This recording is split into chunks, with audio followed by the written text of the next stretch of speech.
Hi guys, কি খবৰ? এইটো আমাৰ ঘৰ। এতিয়া বিয়া বতৰ চলি আছে। বিয়া যা যোগাৰ কৰিব লাগে, কি কৰিব লাগে আপোনালোকক দেখাই আছোঁ। গোটেই ঘৰৰ কাম কৰি শেষ কৰিব লাগিব, তাৰপিছতো বিয়া হ'ব। এইখন আমাৰ ঘৰ, কিন্তু এতিয়া মই মামাহঁতৰ ঘৰলৈ আহিছোঁ। আৰু মামাহঁতৰ ঘৰত এই বিয়াৰে আলোচনা কৰিব আহিছোঁ। কিছুমান বেণ্ড পাৰ্টি, ৰসগোল্লা এইবোৰ মামীহঁতক ক'বলৈ আহিছোঁ। আমি ফোনত কথা পাতি আছে। সেয়া আইতা বহি আছে, ঠাণ্ডা মাঘৰ মাহ।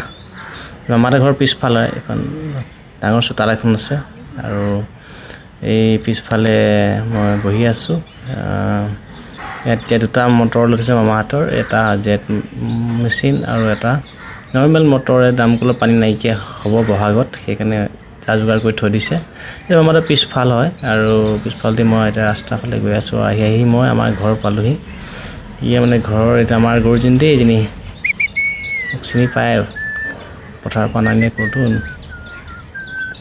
এটা আমাৰ গোহালি, আৰু এইটো আমাৰ ঘৰৰ পিছফাল। আৰু ঘৰৰ মাটি উঠাই আছোঁ, আৰু বিয়া এনেকৈ পুৰা যা যোগাৰ কৰি আছোঁ।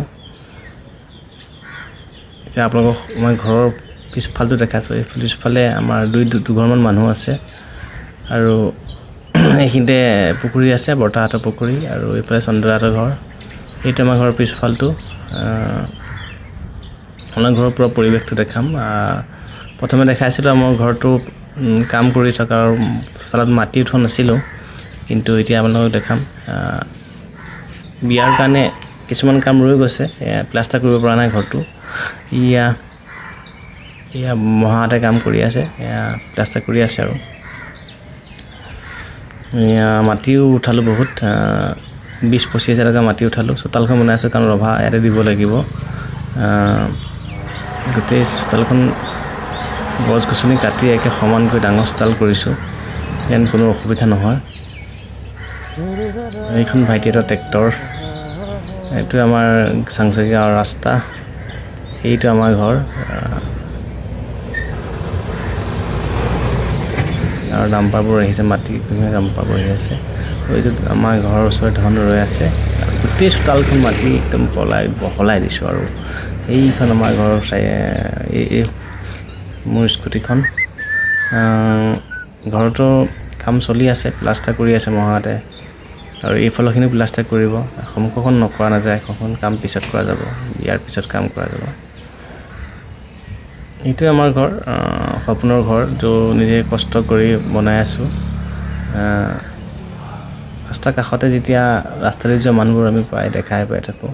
এইটো আমাৰ ঘৰৰ কাষৰ বাওঁফালৰ কাষৰ ৰাস্তাটোদি সোমাই গৈছোঁ। বাওঁফালে এঘৰ মানুহ আছে, চন্দ্ৰদাহঁতৰ ঘৰ হয়।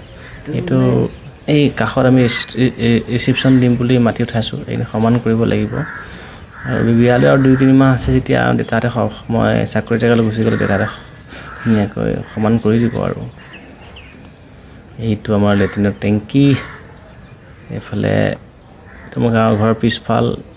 আগতে বহুত বাঁহ আছিলে, এতিয়া বাঁহ চাহ কাটি দিলোঁ আমি। এই পিছফাললৈকে পানী থকালৈকে আমাৰ মাটি আছে, আৰু এইটো ঘৰৰ পিছফাল।